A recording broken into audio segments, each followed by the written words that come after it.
Well, hello, that's me again. Today is February 27th, 2025, and I want to start this with interesting point that my yesterday's meeting between Garland, Nixon, Scott Ritter, and me, which was recorded by Garland, well, actually not recorded, it went live and was posted on YouTube. Well, it has been taken down. Well, you can find it on Rumble. I'm pretty sure you can, if you go to my blog and you will go to the, you will see yourself. This video was posted as a separate post, and you will see yourself the hyperlink or link to that video on Rumble. But this is just tells you everything you need to know about the whole situation which is happening around right now, Russian-American relations. And there was meeting between these are technical delegations in United States consulate in Turkey, with the Russian delegation arriving there and spending their 6.5 hours and then just leaving without any kind of press conference. This is technical work, and maybe it didn't go that well, but this is purely on the level of how things could be restored to some semblance of the diplomatic relations between United States and Russia. And we shouldn't mince our words here when we state that essentially Biden administration, which means Obama and Clinton, all this cabal of the DNC, they effectively broke their diplomatic relations with Russia. And so this in itself is a very difficult work. And if you go to Rumble with the Garland and Scott and me, you will hear that Scott Ritter gives a very good account on how much it is important to maintain the this kind of the connections, synapses, if you wish, between the countries. But don't be in any way charmed by all this work. United States still remains the enemy of Russia and Russians. In other matter that because I repeat it like, I don't know, ad nauseam, United States and Russia are superpowers, and because of that, they cannot be pretty much friends in the present, basically framework of the international relations, but they must as absolutely, imperative to have their modus vivendi. That means what? Coexist somehow. It doesn't mean that they will love each other, but this is what superpowers do. And because of that, we have this basically protracted process, and do not expect things happening immediately also on the domestic front. There are many people, for example, if you take about, well, I'm sorry for using this term, and many people will forgive me, because essentially what I do, and when I address to you and speak to you, I'm trying to make you not what I'm giving like the definition which I will give you now. It's hoi polloi. Essentially the people's masses. This mass of people, the everyday, average Joes or average Ivans and what have you, they are not competent in the issues of warfare, diplomacy, and things like that. And like last video I made for you guys was basically me being a whisperer. You have to explain to people. And again, the delusions which exist on the level of the hoi polloi, they translate, as you might understand, in the public pressures, or social pressures, if you will, even on the people, even if they are very corrupt politicians. So, and you cannot just simply ignore public opinion. Sadly, public opinion is not always correct, but here it is. We are at the precipice, so to speak, or maybe not on the precipice, on the verge rather. We were on the precipice with Biden administration, but we are on the verge of some kind return of some kind of sanity. It doesn't mean that things will, just restore immediately. No, this is not going to happen. Especially, nothing is going to happen in terms of how America envisions the, so to speak, peace deal in, with Russia and regarding Ukraine. Obviously, there's a lot of talk about this, a lot of white noise, but what is the substance? And here we have the guy, I mean, from Wall Street Journal. He was the editor-in-chief or something like that. So, Mr. Gerard Baker, 4 days ago, he publishes this piece, Opinion, the strategy and pitfalls of Trump's New World Order. First, it's not Trump's New World Order, but hey, whatever. And so he's talking about what I've been talking about for 10 years, and precisely about the fact that there is a pyramid, there is a pecking order, always existed. That great power theory would relieve the US of some burdens but possess risks to the national interest. So here's Gerard Baker, and he admits in this article that, yeah, well, basically Russians actually namely reprinted the key points of this article in Russian, but it doesn't matter. Point is, he admits at least that there are three superpowers, it's United States, Russia, and China, and how they go, that thesis which I was advancing for the last, as I already stated, more than 10 years, and in fact is more than 20 years, is that how the world will go. Simple as that. And he's talking about that Trump basically shares this type of views on the world. So, well, that's good. However, you have to understand also who Gerard Baker is. If you take a look at his CV, well, yeah, he is a British dude.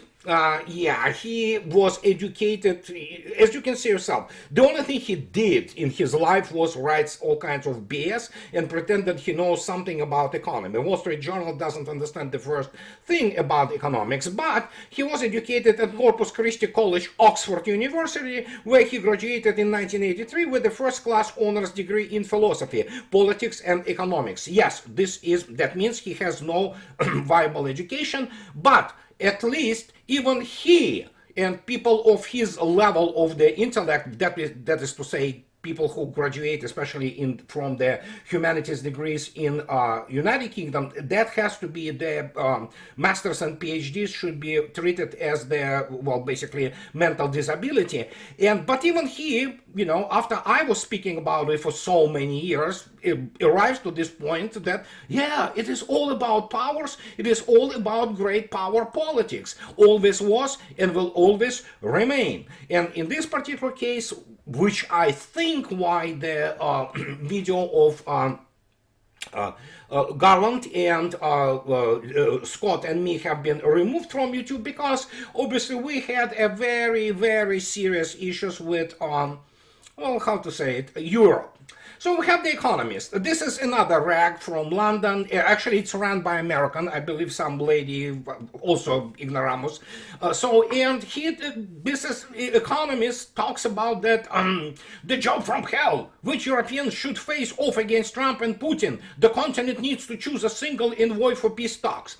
Well, this is The Economist. This is the continent which is over.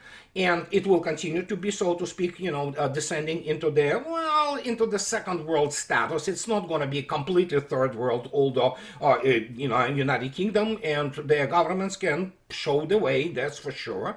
And so, yeah, they are not important. As Mr. Macron already learned while visiting Mr.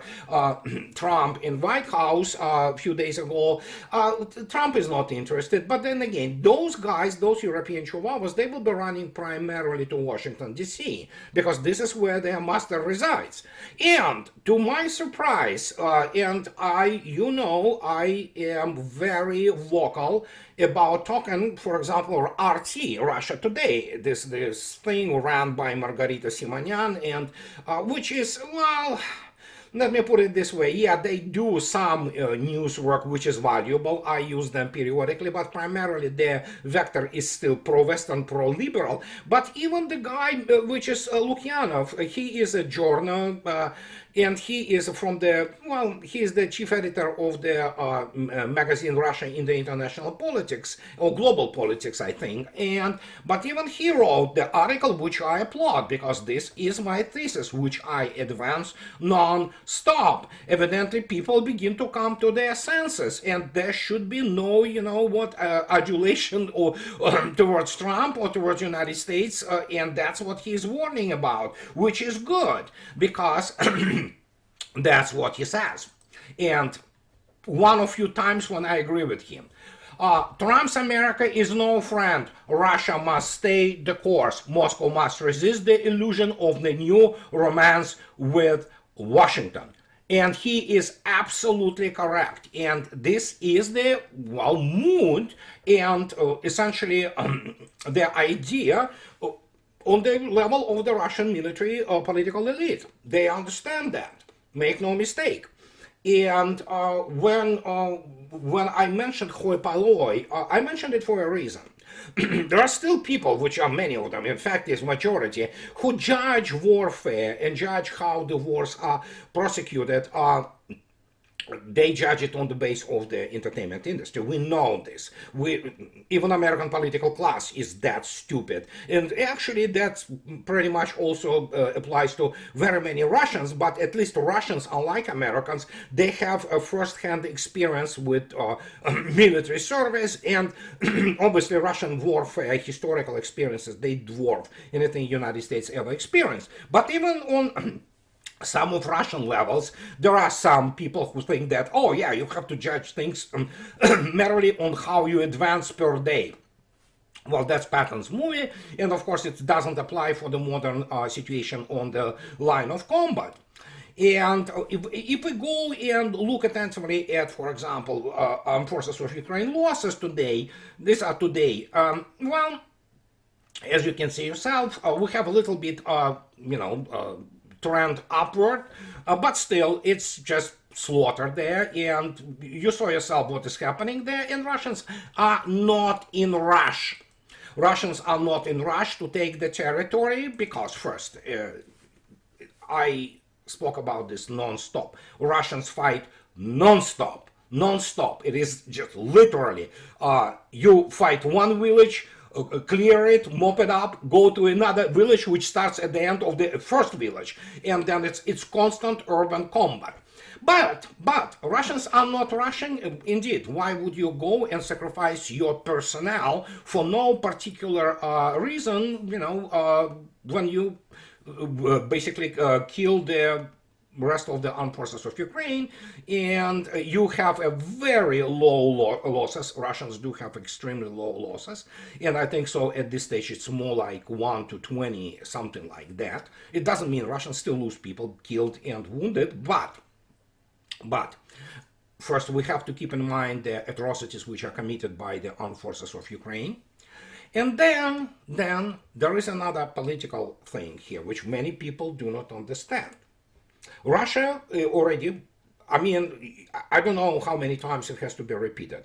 The conditions put forth on the in December 2021 largely remain the same. In fact, is they expanded.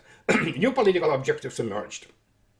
And if people think that Russians somehow should rush immediately, take the, everything to the left bank of Dnieper and then go over and take Odessa, well, again, I mentioned it last time, and people still didn't catch it. I made the point again yesterday, the video which was removed with Garland and Scott, the video which has been removed, and it's now only on Rumble. And here is this issue. If you look attentively at what have been stated on the 25th in my Whisperer video, let me remind you. Here is Mr. Putin. And keep in mind who Putin is. Putin is not just intelligence officer and a very high rank officer. He was director of FSB for a while. He graduated the top intelligence academy, Andropov Institute, which is called Red Banner Institute. So now it is Academy of the External Intelligence or Foreign Intelligence. He is a lawyer, and he is a very good lawyer, especially when you worked in St. Petersburg in 1990s, and especially when you worked next to Mr. Sobchak, who was, he was a scumbag, but he was an outstanding lawyer. Make no mistake. So you have a good practice. So when Putin says something, he means it, and he is very cautious when he uses some words or expressions, making sure that they are not misinterpreted. And here, going back to the February 24th, 3 days ago, when his conversation with Mr. Zarubin, official correspondent of Kremlin, and how it was reported by TASS. Remember, I showed it to you. Let's read again. It's in Russian. You see? I'm making this point for people not to misinterpret or put into doubt what I'm talking about, essentially what Putin is talking about. Here it is in Russian, as reported by TASS and by Mr. Zarubin. Key points. Russian Federation is ready to offer American and other foreign partners participation in the projects for mining rare earth metals, including in Donbass and Novorossiya. Novorossiya. They also have the reserves, some resource, and we are ready together with our partners, including Americans, work there. And this is in Russian. Now let's go to and see how it has been machine translated in English. Moscow is ready to offer American and other foreign partners to participate in rare earth mining projects, including Donbass and Novorossiya. Well, actually, this is the nuclear bomb statement. Evidently, people missed again. Well, you cannot blame, the American or Western journalists. They are morons, as I already stated. You have the journalist degree from any kind of the university. You have to be treated in 90% of the cases as the mentally, disabled. But why it is important? Let me show you something which you have to keep in mind when Putin says about Novorossiya, which also contains the answer to you what is going on and how it is going to happen. Because why would you go and kill, for example, thousands of your people when you could do it, as this famous anecdote about the old and young bulls looking at the herd of cows. And so here it is. Let's go first to the 1855, to the German map, no less. And this is German map. As you can see yourself, look what it is. Neue Russland. What is Neue Russland? Well, this is the map of the Neue Russland. As you can see yourself, there's the obviously Crimea or Crimea, there is the Kherson, there is Odessa, the Bessarabia, and there is Yekaterinoslav, which is Dnipropetrovsk, and things like that. But let's go and look attentively at how historically Novorossiya was defined and in the years. Well, here is the map. And this is, they call it Ukraine, but it's actually Novorossiya governorship, 1796-1802.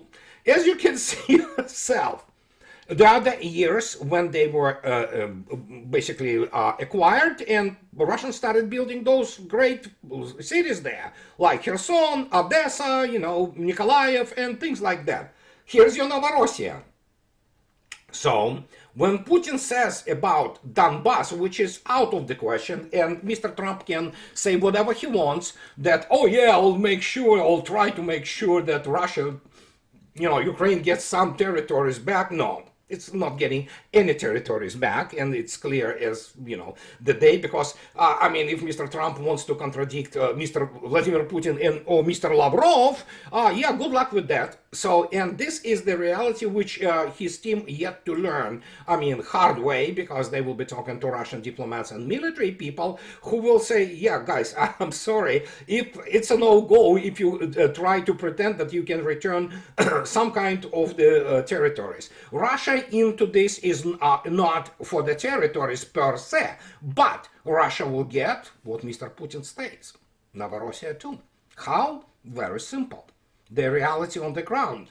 And again, when I talk about hoi polloi in the entertainment industry, people do not understand what war is in general. Literally, you cannot give me any professor on Wall Street Journal, or congressman, and let me talk to him, and they will learn some things about warfare they didn't know, existed. because they don't understand what war is. And wars are always about political objectives. They are not, well, we're talking about, in this case, gangs and genocidal wars, which are also political objectives. And so when we talk about this, Putin stating about Novorossiya and allowing the possibly, maybe, depending on the circumstances, people there, who are the foreign partners? Well, Chinese, obviously. So who are the other foreign partners? The India is really interested in all kinds of things in Russia, but obviously United States. And as the Wall Street Journal opinion piece states here, it's now about big power politics. China, Russia, and United States. Well, India is there, close, but it's not quite there yet.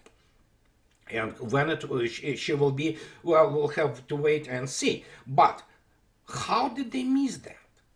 Well, as I already stated, if you are a Western journal, you are mentally disabled. Literally, we are talking about. These are people who have no clue about anything. And when I say this, I repeat this, and people say, why would you say I have to say this constantly? Because it's not enough to know or even understand. You have to be guided by it. And you have to be guided, and you can be guided by something when you internalized it. That becomes the basically thing which guides your actions and words, obviously. And so many people do not say, oh, I know they are morons. Well, it's not enough. You have to understand the framework within which they are morons and how they define this framework. And only then you will begin to understand, those things, how they happen. And then people do come to me. They write this in everywhere, from my blog, in all kinds of places, including their comments down to my videos, that, oh, how did you know this? Easy. You look at the substance. Simple as that. And when you understand, for example, like this Gerard Baker, whatever the hell his name, it took him whatever years to understand that we already have been in the big power politics long time ago, because it's all based on the military industrial potentials of the countries. Well, there you go. It's not based on the Dow Industrial, which is, substituted nowadays. There, manufacturing companies are substituted with the service providers. If he thinks that somehow is a real economy, I have a bridge to sell him. The same as if anybody believes that Wall Street Journal and those bubbles, and basically for the enrichment of very few, are real economy, I have a bridge to sell you. So there you go. And if that hasn't been enough now, so Mr. Lavrov, and as I already stated yesterday, and he talks about what is Mr. Trump continuously tries to imply, but here's Mr. Lavrov, verbatim. Ukrainian settlement along the line of contact is impossible since the Russian borders are enshrined in the constitution, Russian Foreign Minister Sergei Lavrov said. Some say, let's leave the line of contact. This is Russian and this is Ukrainian. Firstly, this will not happen. We have a constitution based on the will of people, thus quoted the minister as saying, according to him, the remaining Ukrainian territories should be free from racist laws. Well, this is Mr. Lavrov, the most important diplomat of this century and the most powerful diplomat. And when he talks about it, this is what is this all about. The white noise which is emanating from the White House in Washington, D.C. is just that. White noise. The reality on the ground, those Russian four territories, Donbass, Lugansk, Donetsk, Zaporozhye, and Kherson are out of question. Nobody even talks about it. The rest of it, well, as I already stated, what are they gonna do? That's the critical question. What the United States is going to do about it? Attack Russia? Good luck with that. For Europeans, nobody even talks about. They are clowns. They are chihuahuas with no real armed forces except for the France's nuclear deterrent. And I just want to give you one example. I wrote about it. It's evidently there is a lot of butt hurt, literally, happening as we speak, because after the Algeria signing the contract on the Su-57E East Landing Export, oh my gosh, there was a basically explosion, eruption of the emotions, and about this thing which everybody understands. F-35, it's a lame duck, and if you go to my blog, I posted 2 posts on this issue, especially regarding the program of the F-35 and how it's screwed up. These are reports from Pentagon, guys. Don't blame me. I'm just merely quoting Pentagon, which says non-stop. I mean, this is a lame duck. This is, I mean, crappy aircraft. India probably will buy it anyway, but that has nothing to do with India's national security. It's probably going to have a lot to do with the corruption. But, here's the issue. Look at this attentively. I wanted to point it out. If you take a look, this is just one page. Starting, ending 2022, 2023. Now 2025, February 10, 2 weeks ago essentially. So they talk about the F-15 as like the greatest fighter jet, is it? And they ask these questions. No, it is not. And yeah, they put this has 104 to 0 kill. Yeah, 104 to 0 kill against who? Under what circumstances? We know against who. The air forces which are from the times of circa American Civil War, without in the environment where there is no actually viable air defense. Some of those were Israeli shooting down Arab air forces, and Arab air forces, pardon my French, and they will be now, oh, you are racist and things like that. No, I'm not. I'm just saying as it is. Arab standing armies are not good. They never were. And then they begin to tell that as its real combat score. It is not primarily. And fact is, now when you know the number of the aircraft shut down and annihilated, oh my gosh, in Ukraine, yeah, it's, actually it's several French air forces in size, including all those MiG-29s and Su-27s and F-16s and what have you. And yeah, sure, but they still pretend that, yeah, it is somehow the greatest fighter ever. It's not. Not even close. It never faced off with the real enemy in the air defense and electronic warfare environment, which exists today or existed today in the special military operation line of contact. It's simply not designed to fight this. And again, what is the main weapon of it?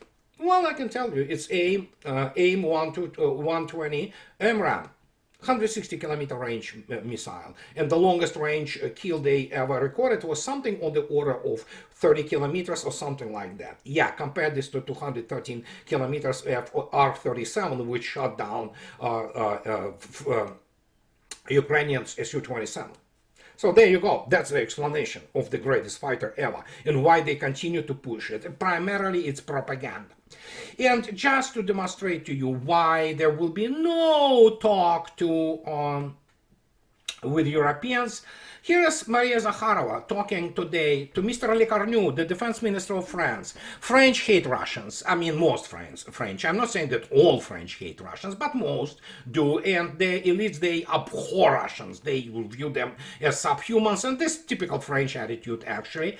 And so she says, responding to a question, in an interview with the French weekly journal Du Dimanche, Defense Minister Sébastien Lecornu, indulging in morbid fantasies about Russian methods of waging a hybrid war, said that it is possible to use Slavic and Chechen networks that may be planning terrorist actions in France for this purpose. It seems that the witch hunt in France is reaching a new level. How would you comment on this? She says everybody has already got used to the aggressive anti-Russia rhetoric of the French leaders. Not only French leaders, French media are all just, I mean, basically cesspool of the, the imbeciles who are persistently trying to demonize our country, introduce the image of the enemy into the mass consciousness. Well, they do. So, however, Lecornu's xenophobic statements, which they are bordering on racist, stand out even from this range. And she's talking about that, when France calls itself the birthplace of human rights, it's, yeah, it also the birthplace of the completely, surrendering your country, to the invaders and things of this nature. So yeah, French are first in many respects on this here. And so I would also like to clarify with Le Cornu what meaning he puts in the concept of Slavic networks. Who exactly does he mean? And the terrorist attack in France did take place the other day, but it was directed against our country. The target of the attack was the Consulate General of the Russian Federation in Marseille.